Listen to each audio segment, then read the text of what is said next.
बहू का 9वां महीना। सुमित्रा जी की बहू रितु प्रेग्नेंट थी और अब उसकी प्रेगनेंसी का 9वां महीना चल रहा था। रितु का पति देवेश उसका काफी अच्छे से ख्याल रखता था, लेकिन प्रेगनेंसी अपने आप में ही एक अलग ही वक्त होता है जब एक औरत कई तरह के बदलावों से गुजरती है। शरीर के साथ साथ उसके अंदर बहुत सारे इमोशनल चेंजेस भी आते हैं और रितु इन सब चीजों से गुजर रही थी। इसीलिए कई बार वो बहुत परेशान हो जाती थी। उसे बार बार बहुत मुश्किलों का सामना करना पड़ रहा था। एक दिन अचानक शाम के वक्त रितु जोर जोर से रोने लगी। अरे रितु बेटा, क्या हुआ? तुम रो क्यों रही हो? कुछ नहीं मम्मी जी, बस बहुत परेशान हो रही हूँ मैं।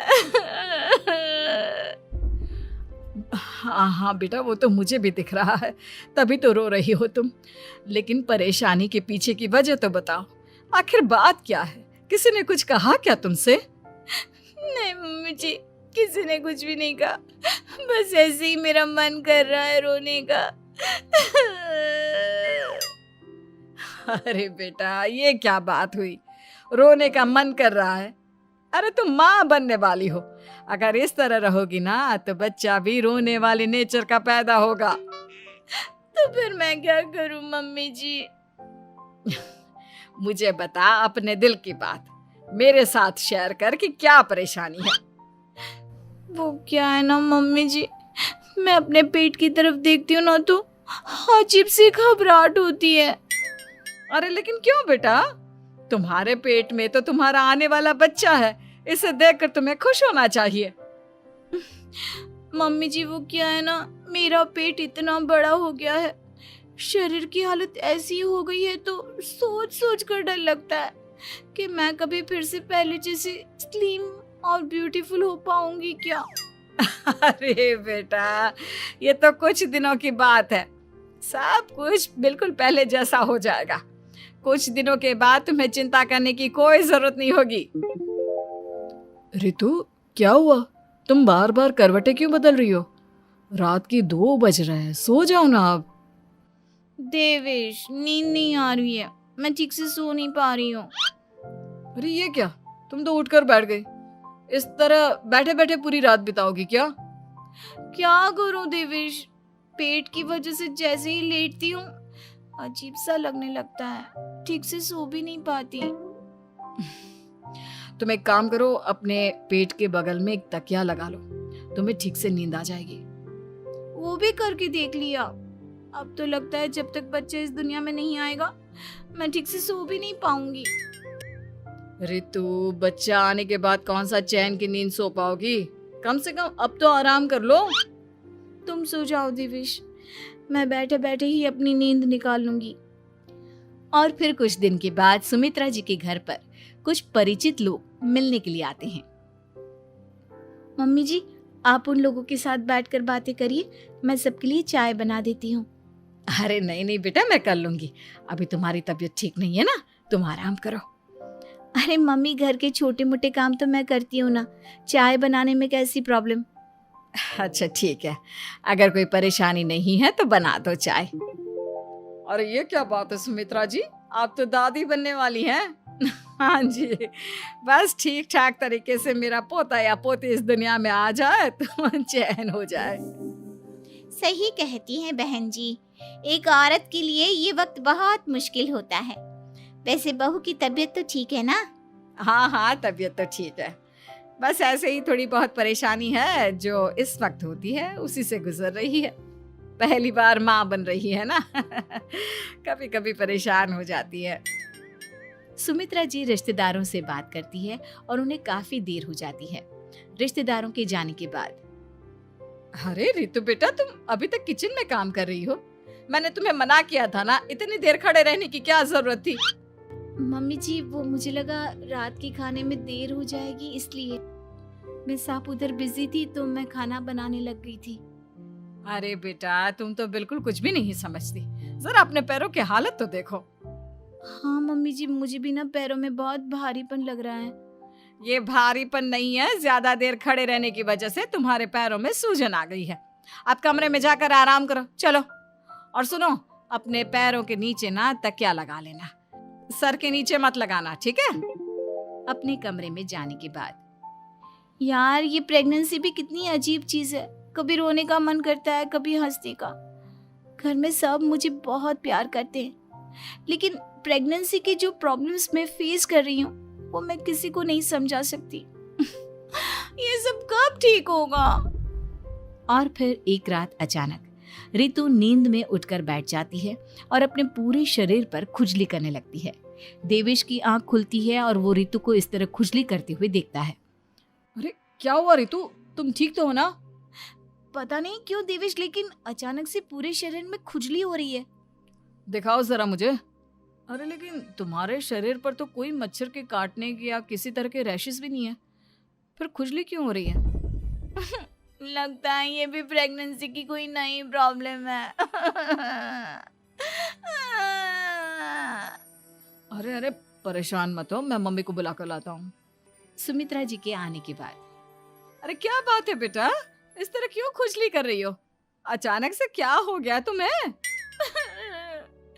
मम्मी जी ऐसा लग रहा है जैसे सर से पैर तक पूरे बदन में मच्छरों ने काट लिया हो। अरे लेकिन इसमें रोने की क्या बात है, चुप हो जाओ, सब ठीक हो जाएगा। हाँ मैं बहुत परेशान हो गई हूँ, बस अब जल्दी से बच्चा इस दुनिया में आ जाना चाहिए ताकि मुझे इन सारी प्रॉब्लम से मुक्ति मिले।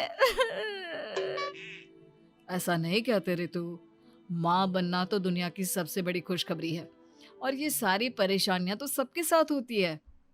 जानती हूँ, लेकिन फिर भी क्या करूँ, रात को सो नहीं सकती, कभी पेट भर के खाना खा लेती हूँ तो उल्टी करने का मन करता है, ज्यादा देर खड़ी हो जाती हूँ तो पैर में सूजन आ जाती है, ज्यादा देर बाहर घूमने भी नहीं जा सकती वरना टॉयलेट की प्रॉब्लम।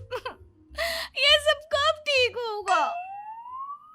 कुछ दिन और बीत गए और अब तक रितु का 9वां महीना खत्म होने का वक्त आ गया था। अब हर दिन रितु बस यही सोचती थी कि उसका बच्चा इस दुनिया में आने वाला है।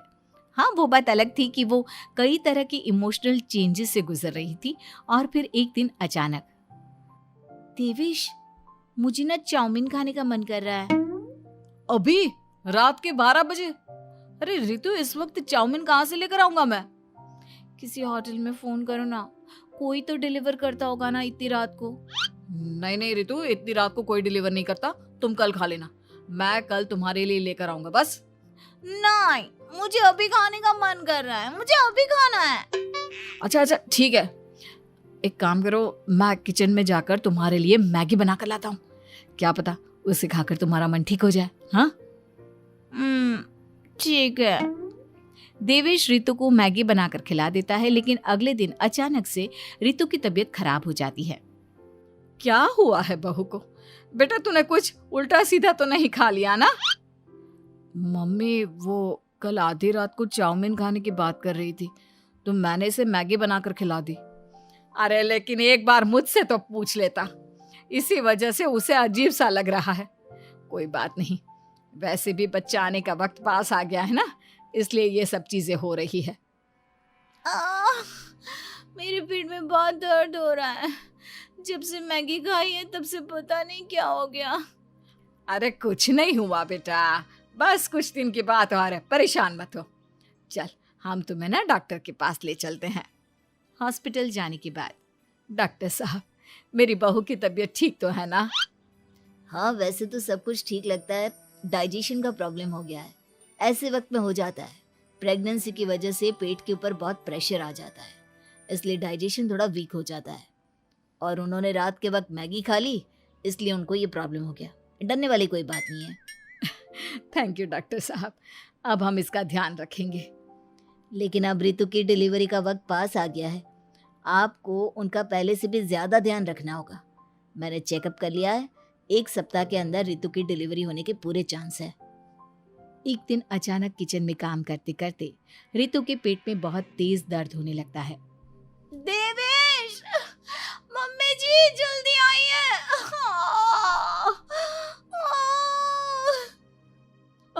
अरे क्या हुआ बहू, क्या हुआ तुम्हें?